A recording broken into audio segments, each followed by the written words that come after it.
Hey y'all, I'm back as promised with Love After Lockup. I think this was season 3, episode 20, Lame Sex or Psycho. So this is gonna be a quick review because they regurgitated a lot of stuff that happened the week before. I ain't gonna hold y'all up.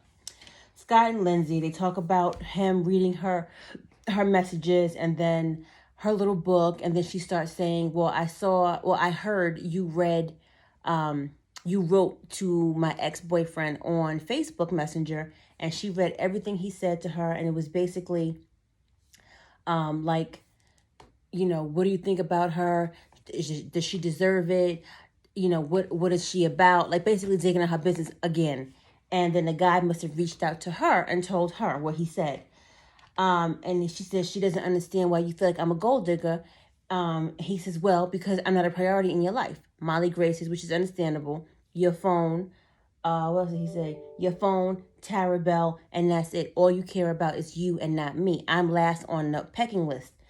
So she's like, you're a different person than when I was in jail. I'm like, of course. They all keep saying that.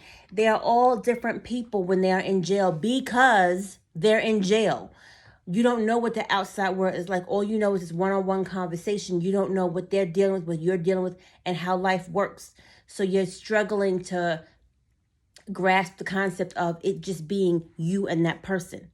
Focus, get your life together, and understand no one is going to be the exact same person as they were when they were locked up or when they were in the free world. Message.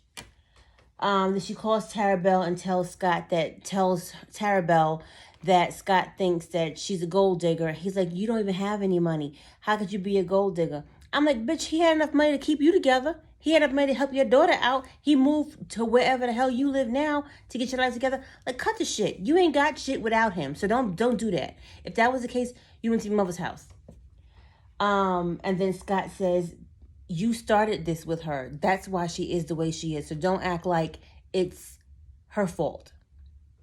Destiny and Sean, she's at the hospital. Sean called her 60 times. And it's like, why would you think he wouldn't call you? You're his fiance. You're not answering the phone calls. His credit card's being used. If you just text him and say, I need some space, he might stop texting you. How about that? Message. She gets to her family's house and he ends up calling her sister, and she's like, I haven't seen her, haven't heard from her, but let me know if you do. And she's sitting right there. Stupid again. Move on.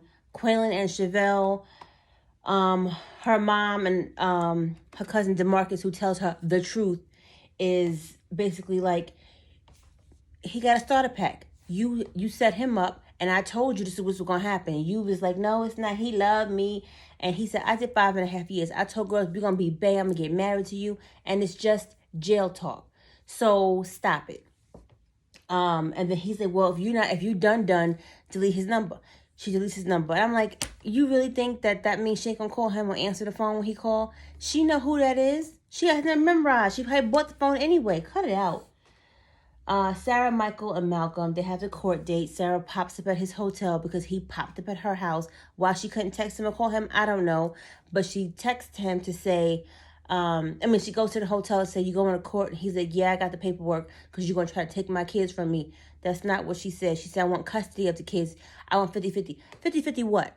You don't work. You barely have a stable place to live. You're always with some other girl. You're not going to get custody of the kids. Well, I see you in court. She leaves. Lamar, Andrea, and Priscilla, Lamar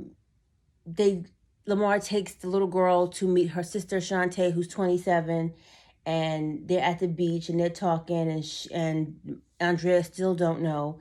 Andrea takes Tennyson to a Mormon mission counselor, and Tennyson's basically like, I'm not ready to do this. I can't leave you home by yourself, basically, because of all the argument. I can't focus on the mission if I'm still focused on y'all. No, Tennyson, you're going to go and do what God called you to do. How about let God tell him and not you tell him? How about that? So he said, I need some air. He walks out and he's like, it's not about you, Ma. That's the problem you're not realizing. It's not about you. It's about the whole family. He has 2 younger sisters he's trying to protect. And you sitting here talking about, no, you're going to apologize. I didn't raise you. And then her confessional, yeah, he's going to go on a mission because I said so. Then what you talking to him for? Just send him away. But he's 18. Stop it. Oh, these people get on my nerve. There was a short episode because they were just regurgitating the same thing and it was just repetitive. So I only got 5 minutes for y'all. Like, subscribe, and comment. Thank you. Bye-bye.